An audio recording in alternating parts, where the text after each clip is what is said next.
Bismillah, alhamdulillah, wassalatu wassalamu ala rasulillahi amma ba'du.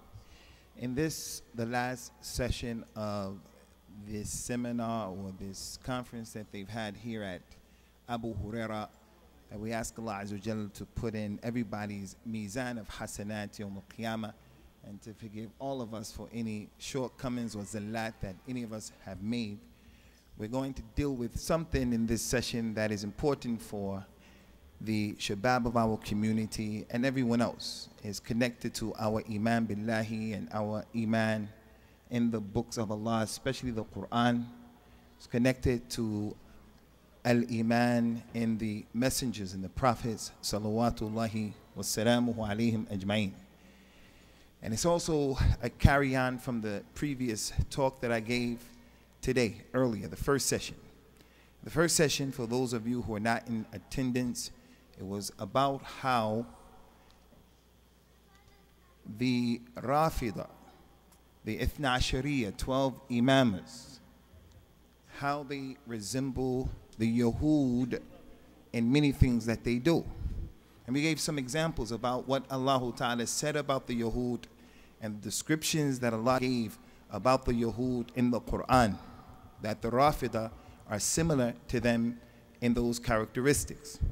Speaking about Allah without knowledge, lying on Allah Azza wa Jal, going overboard in the Salihin, or the people who they perceive as being from the Salihin, changing the meaning of the book of Allah and making tahrif or ta'wil, as one of our brothers mentioned during the Q&A session, and a number of other characteristics. And we mentioned to you, brothers, as well in that particular session that these characteristics were not only for the Rafida, but all of the groups, all of the Jama'at, all of the Firq, they share with Ahlul Kitab in many of these characteristics, many of them. And that's not strange, because the Nabi, sallallahu alayhi wa sallam, he informed this community in the hadith that we heard probably a dozen times in these last few days, لَتَتَّبِعَنَّ السُّنَنَ مَنْ كَانَ قَبْلُكُمْ شِبْرًا بِشِبْرٍ وَذَرَاعًا بِذَرَاعٍ. People of this ummah, you are going to follow the way of those people who went before you, a handspan by a handspan, an arm span by an arm span. To the point, if one of them were to go into the lizard's hole, you're going to go into the lizard hole. Again, in keeping with the way the companions were, they wanted to know, Ya Rasulullah, what people did that? Who are we going to follow? The Jews and the Christians? He said, وَمَنَ النَّاسِ. Who else you think I'm talking about? The Jews and the Christians. So all of those things that Allah mentioned about the Yahud and the Nasara in negative characteristics in the Quran, all of the Jama'at fall into these descriptions. Some fall into them more than others. We just gave an example today of the Rafida. So we want to take one of the things we mentioned today and carry on from it and connect it to something else that's really important, inshallah. And that is that the Yahud, they used to talk bad about the righteous people. They used to talk bad about the righteous people. They used to kill the prophets and the messengers. They used to say that Maryam committed zina. They used to say that Isa ibn Maryam was a waladu zina. They used to say that Nuh drank khamr, Lut drank khamr, and he had incest. He performed incest with his two daughters, 2 nights in a row. And the Rafida do the same thing, and that they made takfir of all of the companions. They said that the companions were thieves. They said that the companions apostated in the religion of Islam, and other things we mentioned earlier. But that's not peculiar to the Rafida. The Jama'at in al-Islam do that the same way that the Yahud did it.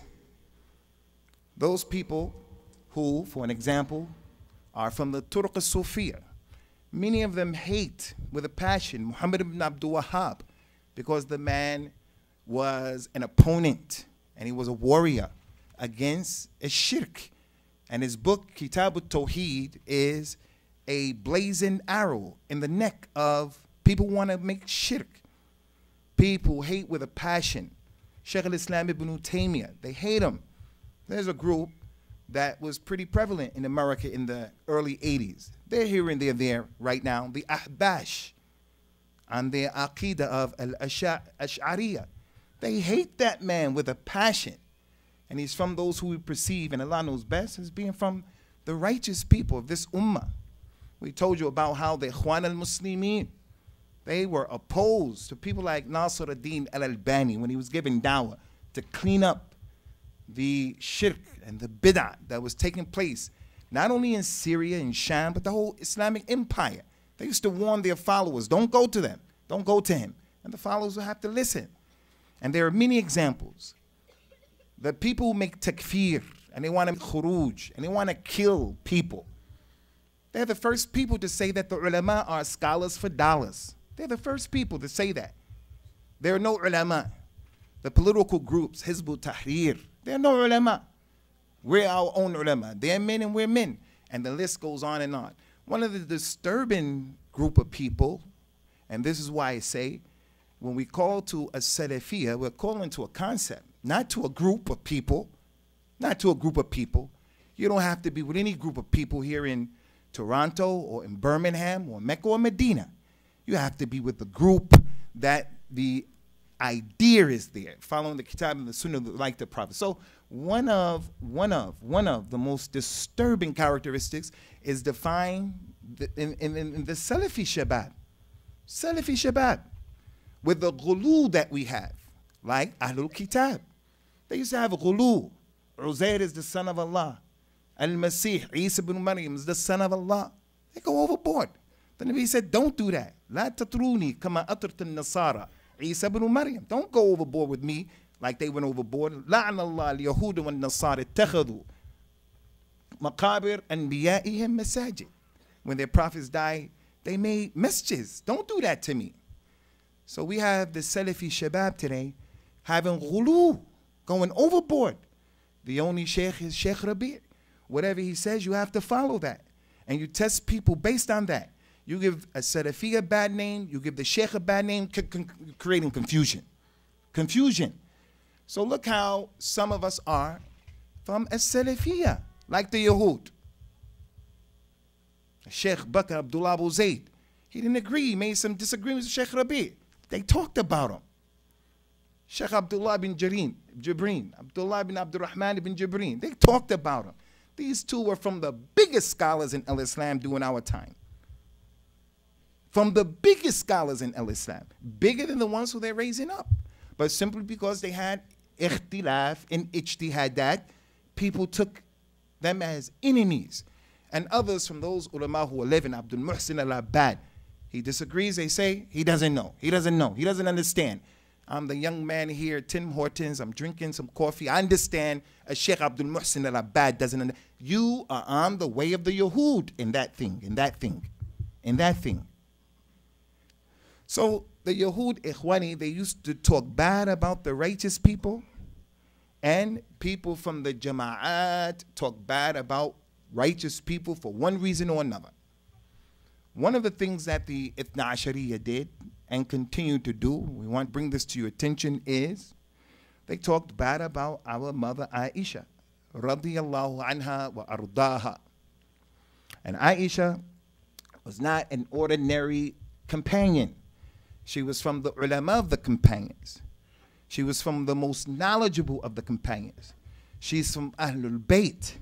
She was the most beloved human being to the Nabi sallallahu alaihi wasallam, the only one who competed in his affection with Khadija bint Khuwaylid, the only one. She was the only bikr that he married. He sallallahu alaihi wasallam put her on a pedestal unlike anyone else. So for someone to come now and to talk bad about her, something is wrong with you. And it always goes back to this issue of the pollutants that were thrown inside of the well. We threw the shirk in there, bid'ah in there, khurafat in there, ta'in of the companions, poking the companions like that. So I want to share with you, brothers, this incident that I think most of you are aware of. And we want to draw and extract from it a few points to end this session. And that is what the scholars of Al-Islam, they called it and they named it the Qissatul Ifk, the great slander of Aisha radiyallahu anha. The hadith and the incident has been collected by Imam al-Bukhari and other than him. And it was an incident that when it happened, it shook the Muslim community during the time of the Nabi sallallahu alaihi wasallam to its very core. And this masjid, Masjid Abu Huraira, and every other masjid in this dunya, the ayat that were revealed as a result of this incident in Surah An-Nur, they are ayat that help our community to govern itself, how to be with each other. How to be with each other. They are ayats that are guiding to unity. Aisha radiallahu anha, she said that she went on a trip with the Nabi sallallahu alaihi wasallam, and they carried her in the hodage that the men were carrying, and she was young and she was light. So she was inside of the hodage. And when they were coming back from the journey coming to Al-Medina, the people stopped to answer the call of nature and to rest and to do what they had to do. She said that I left my hodage and I went to answer the call of nature. And when I came back, the army was gone. Everybody was gone. I came back and I was there by myself. Everybody left me. They thought I was in the thing. She said, I didn't panic. I just stood there because I knew that from the sunnah of the Nabi sallallahu alaihi wasallam is that one of his companions is going to come from behind to pick up any and everything that was left that was important. And that's a sign and a proof from the sunnah of the Prophet sallallahu alaihi wasallam is what is known as al-ittihad bil-asbab, taking precautions, tying your camel, putting on your seatbelt. Don't be a person who throws caution to the wind like the Turuq al-Sufiya. I'm not going to tie my camel. Whatever happens, happens. It's from the qadr of Allah. It's from the qadr. It happened because of the qadr. No, that's from the paths that are a problem. Person wants to make jihad. He wants to go and help the people in Syria. He doesn't take precautions. I'm just going to go. I'm going to get me a ticket, use my savings. I'm just going to fly over there. I didn't make any contact with anyone. Not that that's okay. I'm talking about the way the person is thinking. I'm going to get off the plane and say to someone in the airport, hey, I want to help the people to be protected. What I got to do? Not like that, Yahi. Not like that. The Nabi had that man, he came, his name is Safwan ibn Mu'attal, radiyallahu anhu. He saw Aisha. He made al-istirja'. That's when a person says, inna lillahi wa inna ilayhi raji'un. You don't only say that when someone dies. There's an ayah, الَّذِينَ إِذَا أَصَابَتْهُمْ مُصِيبَةٌ قَالُوا إِنَّ اللَّهِ وَإِنَّ إِلَيْهِ رَاجِعُونَ. Whenever musibah happens, they say that. But it doesn't mean only if someone dies, you have to say that. If someone is on the phone and he says, إِنَّ لِلَّهِ وَإِنَّ إِلَيْهِ رَاجِعُونَ, and we're in the kitchen, we say, who died? Who died? And more than likely, that's what happened. But it is not only for that. Any musibah. You failed the exam, musibah. You got a divorce, musibah. Tricked you for your money, musibah. In this case, the man saw that the wife of the Prophet was left behind, sallallahu alaihi wasallam.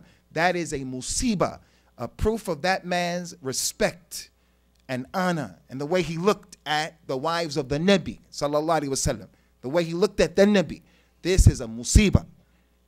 If so-and-so's wife was left behind, it's a problem. But this is a musibah. He said, I just made my camel go down. I didn't say anything to her. My camel went down. She got on the camel, and I walked with her. And they came into Al-Medina in broad daylight. The army had already reached Medina. They came after the army in broad daylight. And the people saw them coming into Medina. And instead of having husn al-dhan, a good opinion, husn al-dhan, not being suspicious of people, suspicion is a fitna. Some of the jama'at develop people on suspicion. You go to listen to the speaker just to be suspicious, just to wait for him to make a mistake. So during the Q&A session, you can show he's stupid. He doesn't know what he's talking about. So that you could take the mistake and go and put it on the internet. You're not there to listen. I'm not talking about here. I'm talking about all over. Some people, that's their niyat. I'm just going to catch the mistake. Suspicion. When the people saw that, the munafiqun, the hypocrites, they said they were having an affair. They were having an affair with one another and they were falling into al-fahisha. Some of the companions, radiallahu anhum, some here and there, they were mentioning this and they were talking about that. Not a lot of them. We know from the people who talked about that, who mentioned that, the names of the companions like Hassan ibn Thabit, the poet of the Nabi sallallahu alaihi wasallam, who the Rasul used to tell him, go and fight the mushrikeen with your poetry, and the Ruh al-Qudus is with you. Jibril will help you. And he used to say poetry that used to knock him out. Also, another companion, his name was Mistah, and he was the distant cousin of Aisha. Abu Bakr, her father, used to take care of him. He had the kafala of that man. He used to pay him. The man was from the Muhajirin. The man was fakir. The man was from Abu Bakr's aqarib. They talked about it. Anyway, Aisha radiallahu anha said, when I came from the trip, I arrived in Al-Madinah, and I was sick when I came back. She said I was sick for a month, 29 days, 30 days. Every time the Prophet came to my house, all he would say to me, sallallahu alaihi wasallam, was, kayfa tikum? Which means, how are you? How you doing? What's up? How you doing? That's all. And then he would leave. He wouldn't even come in. She said, when he kept doing this for a whole month, I felt something was wrong. I didn't hear what the people were talking about for 1 month. I didn't hear about that. But when the Prophet was doing this, I thought something was wrong. And the reason why she thought something was wrong, Ikhwani, is because 2 reasons. Number one, she was the most beloved one to the Nabi sallallahu alaihi wasallam. She was the one who, if she ever became angry with the Prophet of Islam sallallahu alaihi wasallam, as the woman will do, as the wife is going to do, he never pushed her anger away with anger. He always managed the situation and he diffused the situation. And as I said before, I'll say it again, he didn't do that because he was under the thumb of the woman. He was under the thumb. You don't want to be one of those men who, you're under the thumb of the woman, of the wife. She wears the pants or the thobe. You don't want to be like that. And that doesn't mean, Ikhwani, we don't respect them and the role that they play. The Nabi used to manage her situation, showing the love that he had for her. Sallallahu alaihi wasallam. The other issue is she was sick. In al-Islam, I advise you, brothers, there's a book in Arabic written by the second Sheikh al-Islam, the student of Ibn Taymiyyah, Ibn al-Qayyim. He has a book called At-Tib an-Nabawi, the prophetic medicine. It's in Arabic. From the Quran and the Sunnah, the medicinal benefits of onions and garlic and grapes and zabib and zaytun and zaytun and the tamar and habbat al-soda and al-asal and zamzam, all of that stuff. How to deal with fever, how to deal with this, how to deal with that, all of the things that you need to know from the Quran and the Sunnah about how to get well. And what the Prophet used to say to people who were sick. What he used to do for people who were sick. We have in our religion. Yahud don't have it, Nasara don't have it, Sikhs, Hindus, none of them have it. We have in our religion, a medical approach to how to help sick people convalesce, how to visit, how not to visit, what to do, what not to do. Don't force them to eat, the Prophet used to say, sallallahu alaihi wasallam. Someone gets a fever, put them in some cool water. He gave us all of this stuff. But one of the things he told us to do with people who are sick is take it easy with them. Don't make them nervous. Don't make them more sick by your behavior. The mother has high blood pressure, father has high blood pressure, and the children are killing the parents. All they had to do is follow the sunnah and have rahmah on that individual. So the Nabi loved that lady, and she was sick simultaneously, and all he said to her was, Kayfa tikum? How you doing? She said, I'm okay, whatever, and he would leave. She said, I thought something was wrong at that point. 1 month? She said, one day, I went out to answer the call of nature again with the mother of Mustah. Mustah is one of the men who was talking about the issue. That lady, the mother, she almost tripped on her clothes. She almost fell over. And she said, Ta'isa Mustah, may my son may be destroyed. Aisha was shocked. She said, why do you say that? About a man from the people who participated in Badr. The best of this ummah are those companions who participated in Badr. They're the best of this ummah. Jibril said, Ya Muhammad, what do you think about those companions who participated in Badr? He said, they're the best of my nation. The Prophet said also the Malaika who participated in Badr, Jibril, Mikael, all of them were in the battle of Badr. So this lady is saying about a man who participated in Badr may be destroyed. And she was his son. She was his son. But she was defending the honor of Aisha. And that's another point. Like Safwan ibn Mu'attal. Inna lillahi wa inna ilayhi raji'un. This musibah. The mother of the man who was talking about it, may Allah be pleased with both of them, she cursed her son in defense of Aisha and in honor of the position of the Nabi sallallahu alaihi wasallam. Aisha defended him. Say, why you say that? Don't say that about that man. The mother said, you didn't hear the news. You didn't hear. She said, hear what?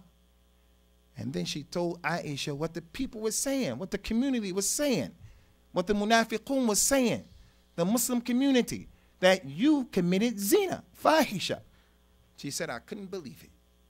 I couldn't believe it. A whole month, this didn't come to my attention, and this is what the people are saying. She said, I immediately rushed to the home of the Prophet sallallahu alaihi wasallam to wait for him, get to the bottom of this. The Prophet came sallallahu alaihi wasallam after 30 days, a month of not having any discussion with him. All he said was kayfa tikum. She wants to hear, what does he have to say? He came and he said kayfa tikum. She said, I couldn't take it anymore. I asked permission, Ya Rasulullah, can I go to my mother's house? Can I go to my father's house? She asked permission from her husband. She just didn't leave. She was innocent.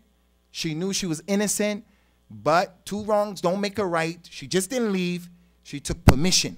Can I go to my mother's house, my father's house? He said, yes, you can go. Was another important point.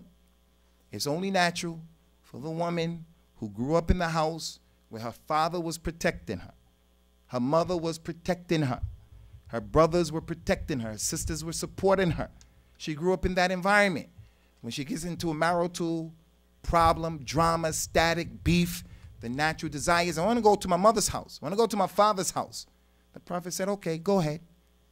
He didn't say to her, you're a crybaby. You're a spoiled brat. You this, you that.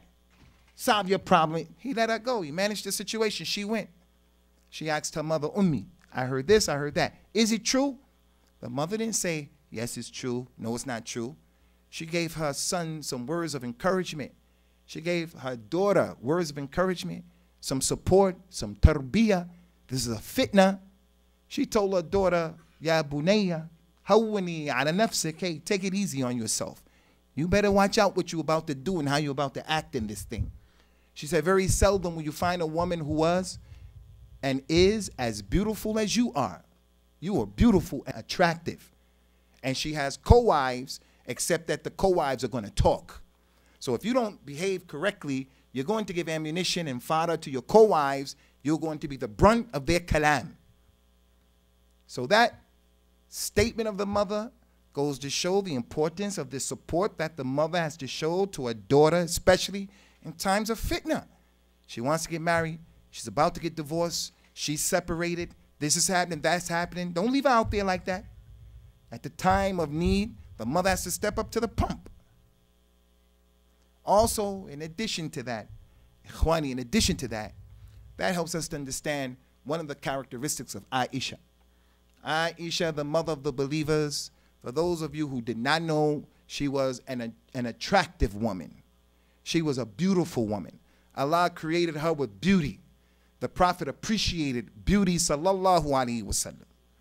He appreciated that. She was so attractive that he used to call her as a nickname, Huraira. Huraira means the one who is white and illuminated and attractive. And that's what her nickname was. He would call her that all the time, in love, and so forth and so on. Huraira. That's the name of Aisha, radiyallahu anha. So that was the advice of the mother. When she heard the mother say that, she knew it was true. People were talking in the community. She said, I became even more sick than I was when I came back from the trip. So I got into bed, and I started crying.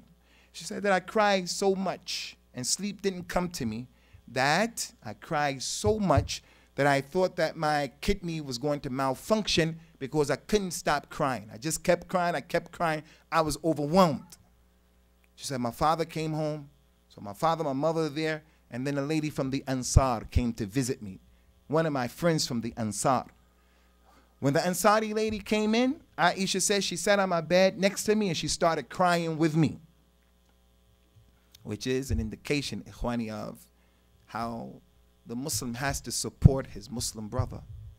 He has to support his Muslim sister. She has to support her brother, has to support her sister. Not like our community today. Our community, we fall into something that is known in Arabic as shamata. That's a new word for some of you.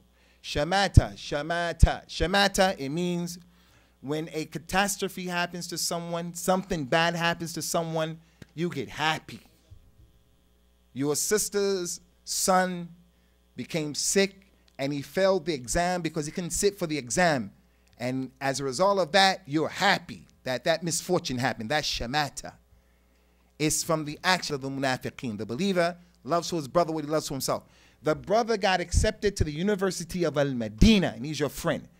You have shamata. You say, why him and why not me? It's party time. We get ready to clap. We want to have a party because something happened to somebody. The Nabi described our condition here, and he says, sallallahu alayhi wa sallam, مثل المؤمنين في توادهم وتراحمهم وتلاطفهم كمثل الجسد إذا اشتكى منه عضو تداعى له سائر الجسد بالحمى والسهر. The example of the Muslim to each other is like the example of one body. If one part of the body aches, the rest of the body is going to suffer from fever and sleeplessness. So that my man right here, my brother right here, when he's happy, I should be happy. When he's disturbed, I should be disturbed. When this one is in a situation and he's muttarab, I should be muttarab.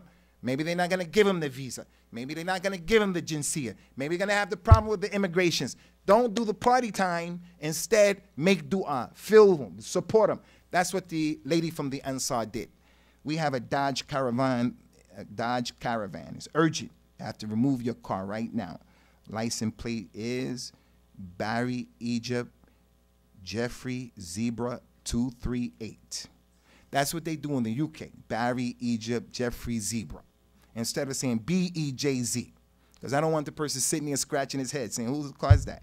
So move your car, Dodge Caravan.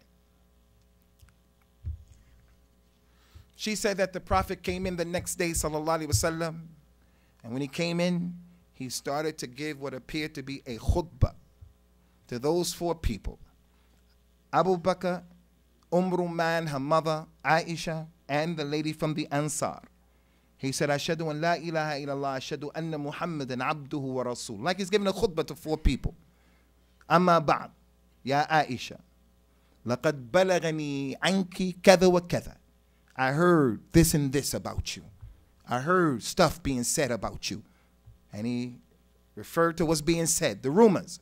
He said, in kunti bari'atan fasayubarri'ik Allah wa in kunti qad almamta bi shay'in minhu wa waqa'ti bi dham fastaghfirillah wa tubi ilayhi fa inna al-'abd idha i'tarafa taba wa taba Allah alayhi.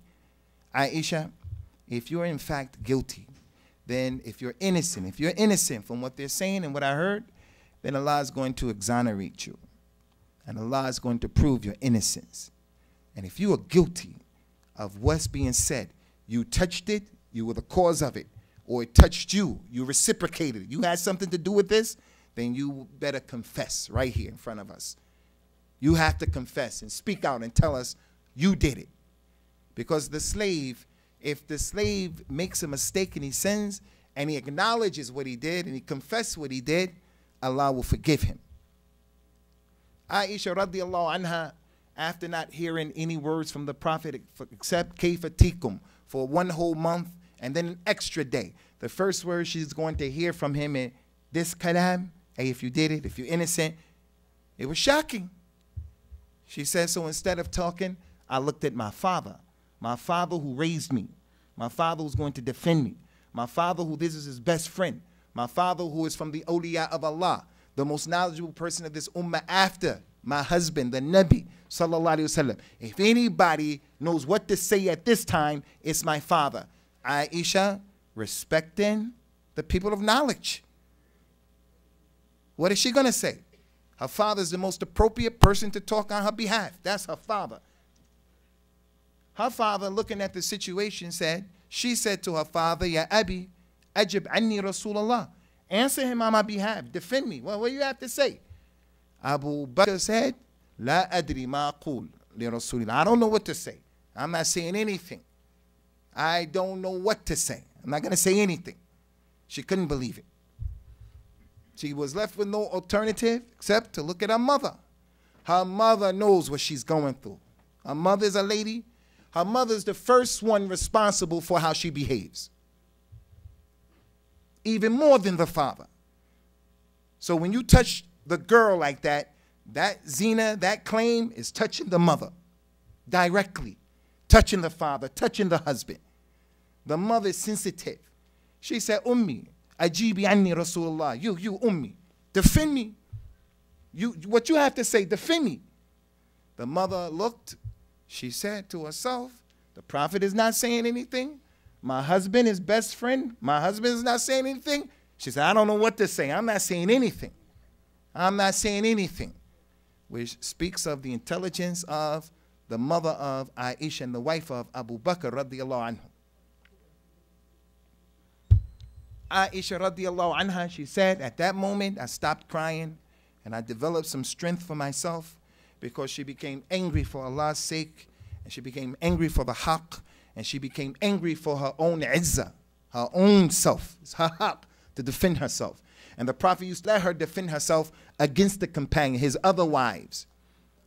She would come to visit him, and the other wives, some of them would talk about her, and the Messenger of Allah will look at them and look at her and not say anything.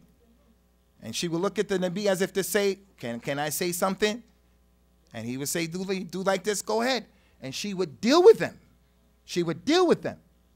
And then he would say to them, didn't I tell you she's the daughter of Abu Bakr as-Siddiq? So he would give her the opportunity to speak up on her own behalf. She said, I stopped crying.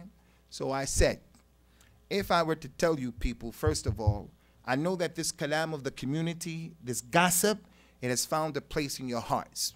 That's why everyone's dealing with it like that. It found a place in the hearts of the people. She said, if I tell you that I didn't do it, and Allah knows that I didn't do it, you are not going to believe me. And if I tell you that I did do it, and Allah knows I didn't do it, you are then going to believe me. She said, Wallahi, I don't know anything else to say in my own defense except the words of the righteous slave Abu Yusuf. Abu Yusuf is Yaqub of the Quran. He's Abu Yusuf. But Allah didn't call him Abu Yusuf in the Quran, no ayat. And the Prophet didn't call him sallallahu alaihi wasallam Abu Yusuf in any hadith. Aisha said, I called him Abu Yusuf because I was distressed and distraught. I forgot his name was Yaqub. So I just say Abu Yusuf. And then she read the ayahs of the Quran when Yusuf's father said, when they took Yusuf and they took Binyamin, Sabrun Jamil, Wallahu al-Musta'an, ala ma tasifun. I'm going to have patience that is beautiful. Patience, Sabrun Jamil, is patience where you don't complain. You're having sabr, and people say, what's the matter? Are you okay? You said, alhamdulillah ala kulli hal. You're not one of those people who go to everybody. Did you know this happened? Did you know that happened? Did you know this happened? So she said, I'm going to have sabr jamil, and Allah is al-musta'an about what's being said and about what you're doing.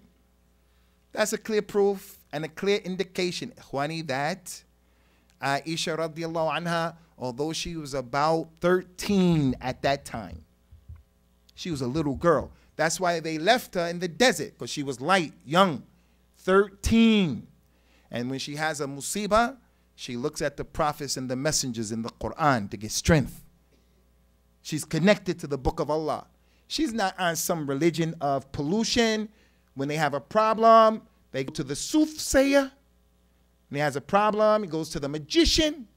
has a problem, reads a book by Oprah Winfrey, has a problem.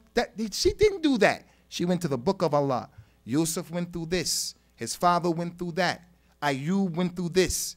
And so forth and so on. And she used that as a dalil in her everyday speech to deal with people. Another very important issue that we have to bring to the table right here concerning the pollutants in the water is that this incident, Ikhwani, it dispels the lie and the myth that many of our brothers have from the Turuq al-Sufiya, from the Brewis, people who go overboard like the Yahud did in Isa ibn Maryam. They went overboard in their hatred. They went overboard in their love for Uzair and so on. Some of our brothers are of the opinion that the Prophet of Islam, sallallahu alaihi wasallam, is what they call Hazir Nazir.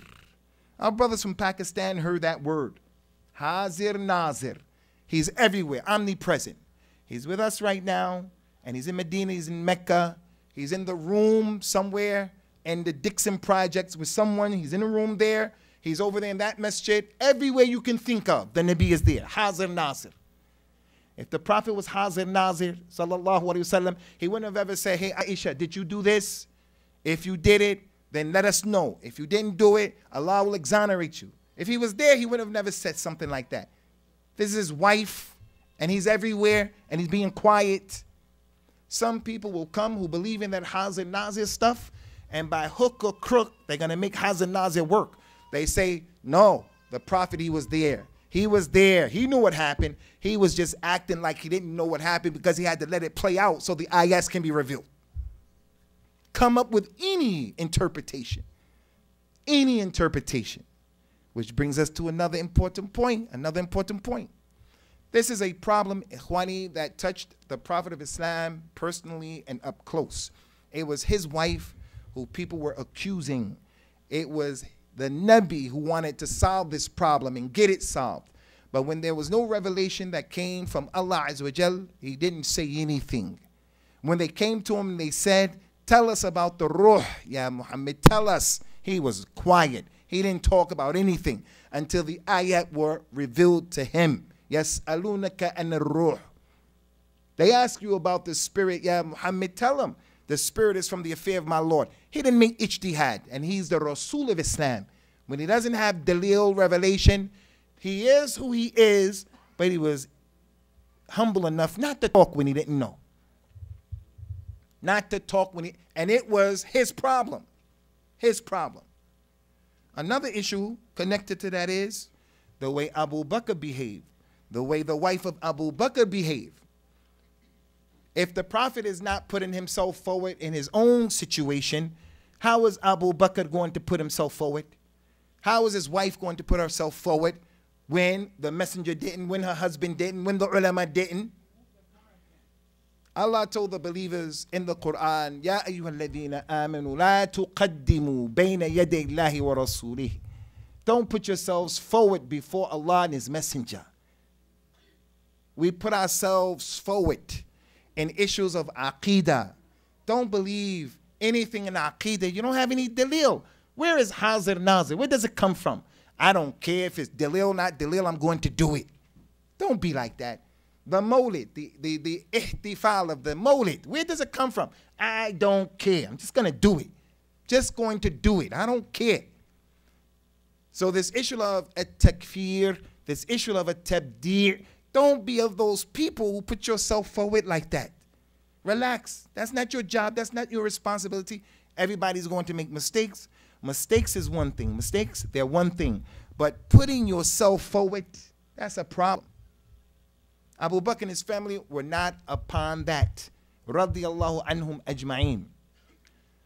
Another crucial issue, Ikhwani, that also has to be mentioned here concerning all of that, is that the Nabi of al-Islam, sallallahu alayhi wa ala alihi wasallam, he definitely had husn al-dhan about his wife. I'm sure the vast majority of you, if not all of you, are of the opinion that you know if your wife, if someone accused her of something like that, you know what your position is going to be. You're going to say, no way, I don't believe that. My wife is sitting over there right now. Someone came and said that, I'm not going to believe that. You're not going to believe that. That's because you have husn dhan about your wife. The Nabi sallallahu alayhi wasallam also had husn dhan about his wife. Don't let anyone sit there and think he wasn't sure. Did he think she did it? He was the one who told us, have husn dhan. Iyakum al-dhan. فَإِنَّ الظَّنْ أَكْذَبُ الْحَدِيثِ. Beware of suspicion, su'a dhan about people. Because usually, more times than not, it's wrong. So he's telling us we have to have husn dhan, and he's not having husn dhan. Hasha lillah. He had husn dhan. A proof of that is, before this part of the story happened, I didn't mention it, when it led up to all of this, the Prophet was in the masjid with all of the companions. And he got on the minbar and he said, "Man yansuruni fi rajulin qad adani fi ahli, wa la a'lam min ahli illa khayra, wa adani fi rajulin la a'rif anhu illa khayra, ma dakhala ala ahli illa wa huwa ma'i." Which one of you will come and assist me to deal with a man, the munafiq, Abdullah ibn Ubay ibn Sulul? We talked about him earlier. Why are the Yahud, why are the Rafida so dangerous? And why do they have so many characteristics similar to the Yahud? Because this is the man who developed them. This is the man who started that stuff. This is the man who started going overboard in Ali ibn Abi Talib and spreading that filth. And he was a Yahud. He saw, and he knew. Him and the enemies, Munafiqeen, they knew. As long as that water is clean, we can't penetrate their fortress. From the outside, and that water is clean, those people are divinely protected. وَعَدَ اللَّهُ الَّذِينَ آمَنُوا مِنْكُمْ وَالَّذِينَ وَعَدَ اللَّهُ الَّذِينَ آمَنُوا مِنْكُمْ سَيَسْتَخْلِفَنَّهُم فِي الْأَرْضِ. Allah made that promise. They're going to be protected. So what did he say? We have to contaminate the water from inside. We have to attack these people from the inside. Let's throw some stuff in water.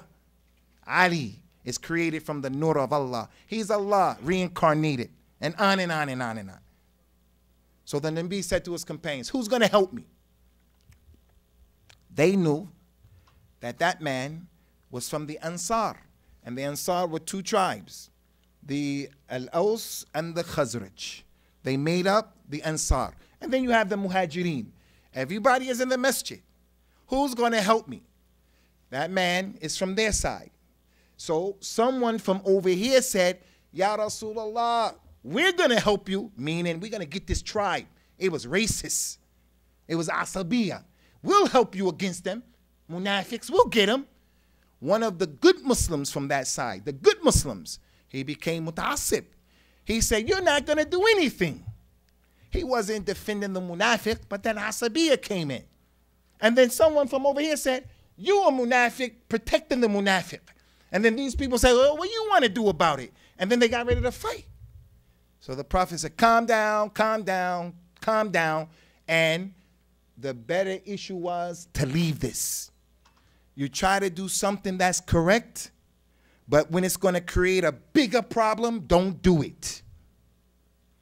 He wants to deal with the man.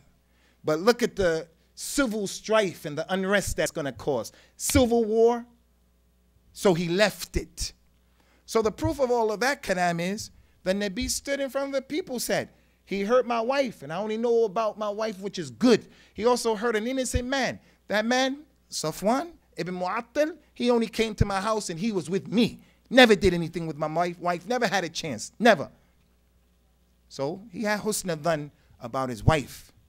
The Nabi sallallahu alayhi wasallam, ikhwani, he told Aisha something that we have to pay attention to here. He told her, if you did it, Aisha, you have to confess. You have to confess in front of everybody. But in al-Islam, you should never confess your sins. Meaning you shouldn't expose yourself. It is a major sin to expose yourself, to do sins, and then you tell someone, hey, I did this, I did that, I did this. You shouldn't do that. You look in front of you, you look to the right, to the left, behind you. Everybody here is sinning without any exception. The people behind the walls we can't see, everybody is sinning. Outside of this masjid, everybody is sinning. Everybody. But we have a religious responsibility to hide our sins. Doesn't mean that it's okay. It's a green light, carte blanche to sin. It means If you sin, try to conceal it. Don't smoke in public. Smoking in public, smoking is haram. Smoking in public is a problem. If you pray Jummah, you pray Salah, you go outside, you start smoking in public, you start smoking, it's haram. If you start smoking, and the community, we allow it. People who walk by, the little kids are going to look at that, and it's going to take out of their hearts the hatred for that action. So the Nabi, he told everybody here, sallallahu alayhi wasallam, كل أمتي معافى إلا المجاهرين وإن من الجهار أن يعمل الرجل بالليل عملا ثم يصبح وقد ستره الله تعالى فيذهب فيقول يا فلان لقد عملت البارحة كذا وكذا وكذا وقد بات يستره الله. He said, all of my ummah will be forgiven. All of my ummah will be forgiven. They'll have afiyah. They'll be okay. Except those who broadcast. He said, and broadcasting, it is the one who does a sin at night. Allah covered him up. From the names of Allah is as-Sattir. This right here is a curtain. Allah is as-Sattir. He covers up things, covers up the faults of people. So the person sins, and Allah covered him up.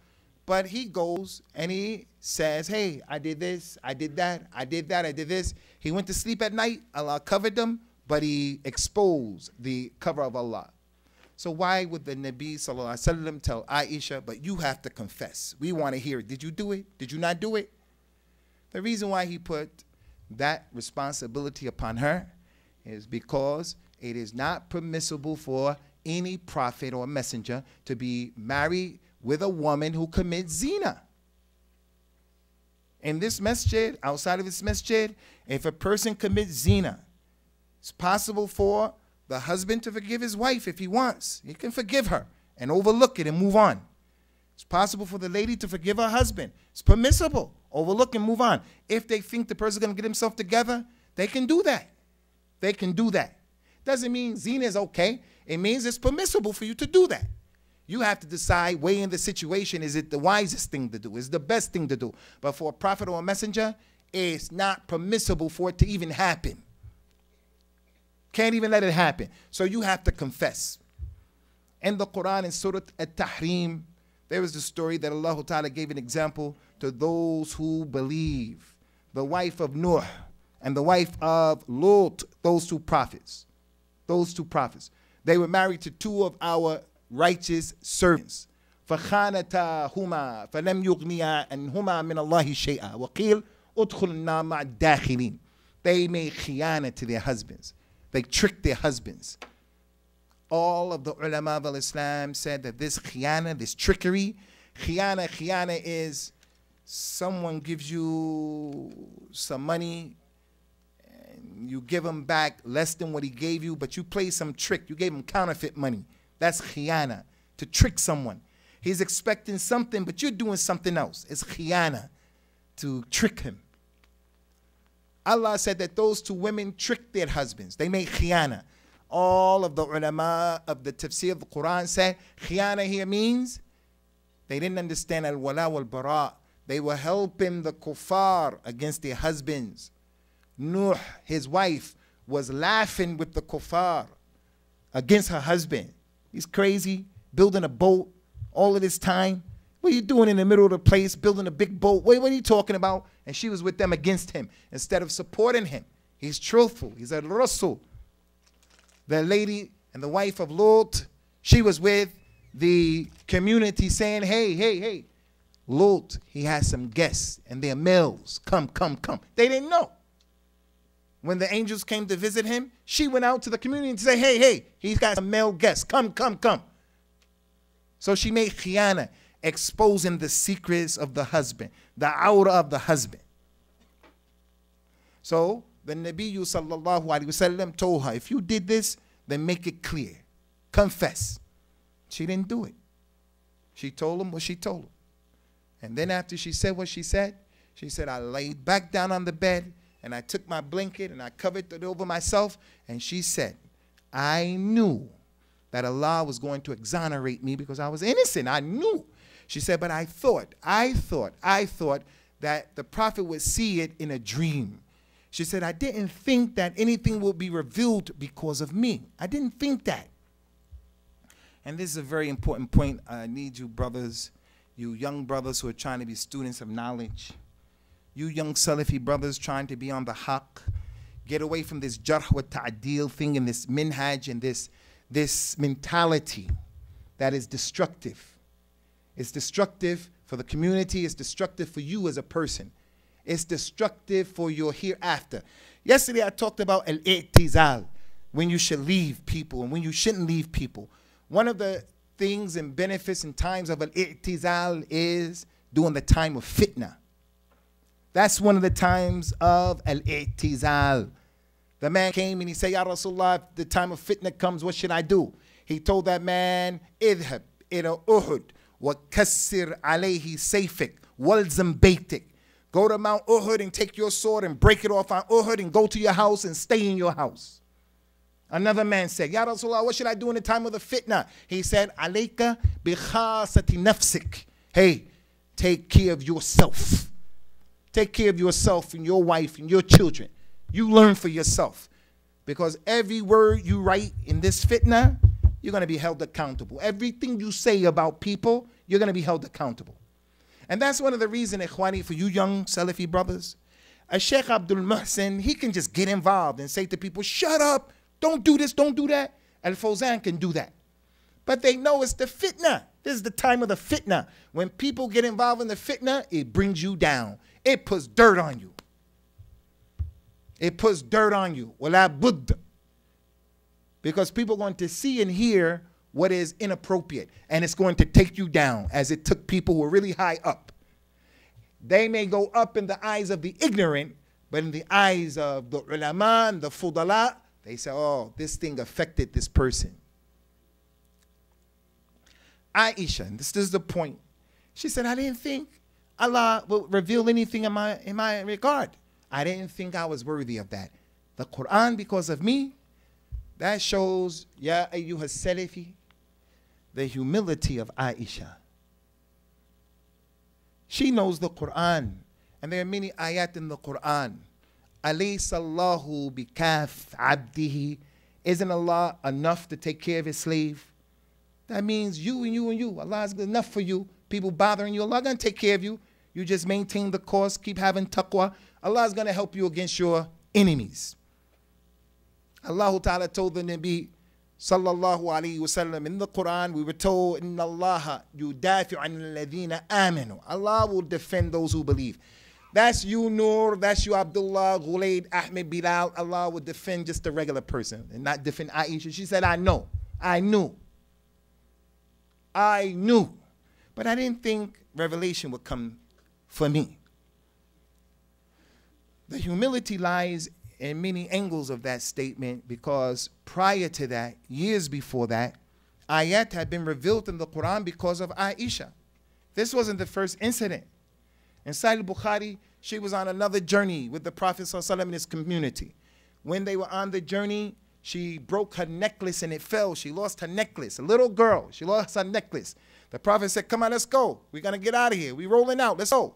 Aisha said, hey, I lost my necklace. The Prophet said, hey, we're not going. We're not going. Everybody look for her necklace. Everybody look for her necklace. What's the highway to get from Toronto to Ottawa? What's the highway called? 401? If one of us got into a car, to our minivan, and we started driving with our family, and we pulled over Tim Hortons on 401, and we went inside and we brought some donuts and stuff like that, and our little daughter brought her doll baby in there. If she's Somali, she should have a black doll baby. If she went in there, she have a doll baby, and she leaves her doll baby, they get in the car and they start moving out. They're only 5 minutes away. The child say, Abby, I left the baby, He say, hey, they're gonna have to get adopted. I'm not going back there.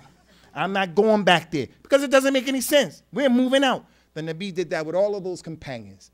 He said about traveling, as-safar qit'atun min al-adhab.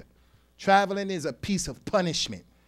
يمنع أحدكم من طعامه وشرابه فإذا قضى أحدكم نحبته فليتعجل إلى أهله. When you travel, it's a piece of punishment because you're prevented from the food that you like. You're prevented from the drink that you like. Your home cooking.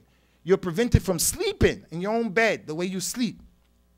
So once you finish your journey, hurry up and get back home. So they're in adad. And he said, everybody look for the thing. They started looking for it. They couldn't find it. Some people came to Abu Bakr, her father, and said, hey, Abu Bakr, did you see what Aisha has done? You see what your daughter is responsible for? She caused the Prophet to be held back and all of the people, and there's no water here. They're always connected to how are we going to pray? How are we going to pray? There's no water. We're in the middle of the desert. No wells, anything. We weren't expecting to stay in this place this long. That's what your daughter did. Abu Bakr became angry. He got up. He went to Aisha. Aisha said when he came, the Prophet had his head on my lap and he was taking a nap. And Abu Bakr started saying, you see what you did? You see what you did? You caused the Prophet to be held up and all of the people, and we don't have any water. Aisha said he hit me in my arm. And when he hit me in the arm, it was stinging. She said, but I just took it and I handled it because I didn't want to shake the Nabi. I didn't want to wake him up. I just handled it. So that's a dalil, ikhwani. The man, he has a little baby and he's sleeping after working hard. The wife got to get up and go in the room and take care of that baby. Let the man sleep and so he can go out and get to win the bread and stuff tomorrow. It's cooperation, no doubt. But that goes to show the respect she had for him. They went to sleep in that place. Fajr time was about to come in, and the ayahs of At-Tayammum were revealed because of Aisha. The ayahs of At-Tayammum, where you hit the earth. In kuntum وإن كنتم مرضى أو على سفر أو جاء أحدكم من الغائط أو لامستم النساء فلم تجدوا ماء فتيمموا صعيدا طيبا. Them ayahs were revealed. If one of you is sick or one of you is traveling, one of you goes to relieve himself, use the toilet, akramakumullah, one of you has sexual relationships and you are junub and you don't have any money, you don't have any water, you don't find any water, then make a tayammum. Famsahu biwajuhikum wa aydikum min. Hit the dirt and just put it on your face, hit it again, and rub it on your arms, and you can go ahead and pray. The companion Usaid ibn Hudayr, he came, he said, Ya Abu Bakr, Allah has put the barakah in your family. Until this day, we have a tayammum. Till this day. That happened way before this incident of the great slander. So ayahs were revealed in her regard, but she still said, I didn't think I was worthy of that. And here we walk around as if, hey, everybody is off it except me. He's off it, he's off it, he's off it, he's off it. Watch out for him, and him and him. All of the masjids are off of it, except my masjid. All of the imams, they're off it. What is that? What is that? What kind of religion is that? What kind of tarbiyah is that? Do you people not see after the great imams of our time that this stuff came after that? Because the ulama now are not like those three. They used to handle the stuff. The fitna of the Gulf War, they handled that stuff. Sheikh al-Albani said it's haram to use the kuffar against Saddam. Can't use America and those forces. Sheikh ibn Baz ibn Uthaymeen said, no, you can use it, and it's necessity. They did not fight each other over this ijtihad issue. There was the Sururiyya dawah, the Qutbiyya dawah, the dawah of a takfir. Some people, they knew the names and attributes of Allah, al-asma wa sifat. They knew those issues, but their methodology was khuruj and takfir, Qutbiyya. Those sheikhs handled that. Now after they die, we get this confusion. This guy, he doesn't know the noon as sakin, and he says, because his Sheikh Bakr Abdullah Abu Zayd said, I don't believe that Sayyid Qutb meant this or meant that.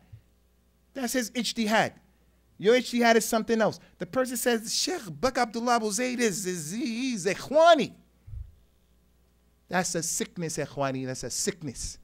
It is a sickness. Umar radiallahu anhu, he said to Hudayfa ibn Yaman, hey Hudayfa, Did the Nabi consider me and mention me as from the munafiqeen? That's Umar. Umar. There's a man from the Tabi'een, his name is Abdullah ibn Abi Mulaika. He's from the Thiqat of the Tabi'een. He said, أدركت 30 من أصحاب النبي صلى الله عليه وسلم كلهم يخشى على نفسه النفاق لا يقول أحدهم أنا على إيمان جبريل وميكائيل. I met 30 of the companions of the Nabi, 30. Not a single one of them, all of them were afraid of hypocrisy on himself. Not a single one of them said, I have the Iman like Jibril and Mikhail. The guy is walking around, he's 22 years old, 23 years old. He didn't even start his life yet, and he's warning against all of the masjids. I'm telling you, and I'm in this masjid right now, Abu Huraira masjid is not perfect. They have things that are going on in this masjid. We wish they didn't go on in this masjid. I'm just making this point, doing this to make a point. Because if I had advice, I'd tell them behind closed door. Every masjid has good and bad. For you to come because you know of something that may be bad here or there, and you want to just destroy the whole thing. What did you hear in the lectures doing this, the course of these days, where people were telling people, be Shiite, hate the companions, hate the ulama? What did you hear? But you're wrapped up in the sickness of wasting time, the nature of fitna. So the Nabi told everybody here, Ikhwani sallallahu alayhi wa sallam, al-ibadatu fil haraj ka hijratin ilayya. The person who busies himself in ibadah will get the reward of making hijrah to me. And the best ibadah is knowledge, beneficial knowledge. And that's why all of those major scholars were consistent in the last few years telling the people, leave the fitna. Get beneficial knowledge. Leave the fitna. Get beneficial knowledge. Leave the fitna. Get beneficial knowledge. So that was from the humility of Aisha. Aisha said, Ikhwani, at that point, the Nabi started shaking, sallallahu alayhi wasallam, and he started sweating. And when he was sweating, his sweat was coming down like the size of pearls, the pearl, sweating bullets. I'm sweating now because I'm talking. I took a shower recently. My pores are open. The lights are on me. You people sucked up all of the oxygen. So I'm sweating. It was the winter time. The Prophet just started sweating because when the Quran was revealed on him, it was heavy. وَسَنُلْقِ عَلَيْكَ قَوْلًا ثَقِيلًا. We're going to give you a heavy word, Ya Muhammad. وَلَوْ أَنزَلْنَا هَذَا الْقُرْآنَ عَلَى جَبَلٍ لَرَأَيْتُهُ خَاشِعًا مُتَصَدِّعًا مِنْ خَشْيَةِ اللَّهِ. He sweated. He came out. He said, Ya Aisha abshiri. Aisha, I have good words for you. Glad tidings. Allah has exonerated you, freed you. You're innocent. And he started reading the ayat of Surah An-Nur. 13 ayat, 14 ayat. And those ayat are important. We should have a tafsir class about the ayats of this incident. We should have a tafsir class. Now is not the time for that. Her mother and father, when they heard that, they said, Ya Aisha, stand up to the Nabi. Go to the Prophet. This is the time to be farhana. This is a hafla, party time. You're innocent. Go forward. She said, La wallahi. No, wallah, I'm not going to him. I'm not standing up to him. I'm going to him. She said, La ahmidu illallah. I'm only going to praise Allah alone. Just Allah alone. And that goes to show, Ikhwani, that the Prophet ﷺ is Habib to Aisha, Habib to every Muslim, but Allah is Ahab. He is more beloved. The Prophet is Aziz to Aisha, Aziz to every Muslim, but Allah is Aaz.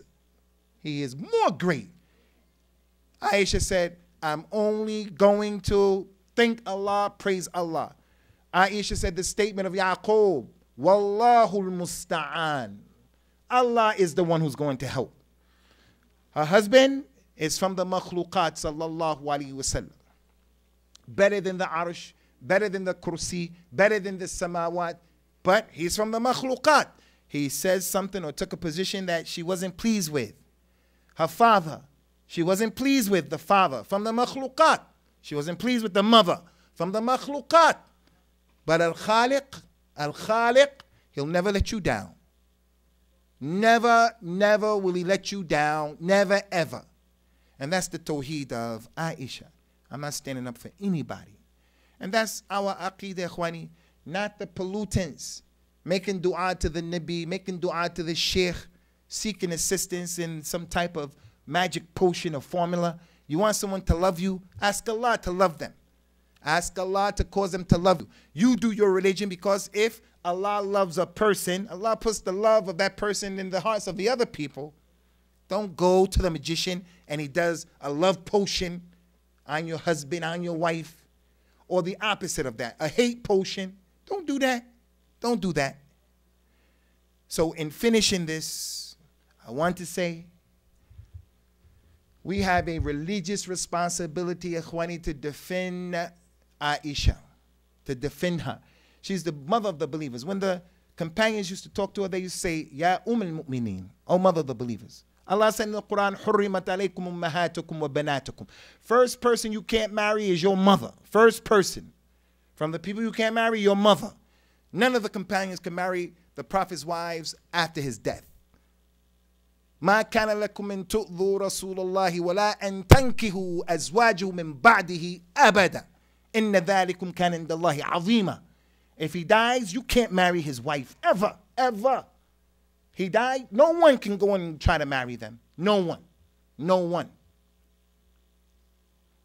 So we have to defend her honor, and we have to defend the honor of the Nabi and her father and the rest of those companions against the people who say that they apostated and things like that. That is craziness. That stuff that they say and they believe is craziness is part of the confusion that comes as a result of the pollutants. We ask Allah subhanahu wa ta'ala, ikhwani, to put us from the people who are from the Ansar of the Sunnah Nabawiyah, and to make us of the people from the true Ahl Sunnah wal Jama'ah. And we ask Allah ta'ala to guide our shabab, to give them the rushd and to give their uqul, the ilaj that they need to get correctly focused on the issues at hand. We have some big fish to fry, you young people, big fish to fry. Don't spend all your time and energy fighting the Muslims. Fight your own shaitan. As for the haqq should be said.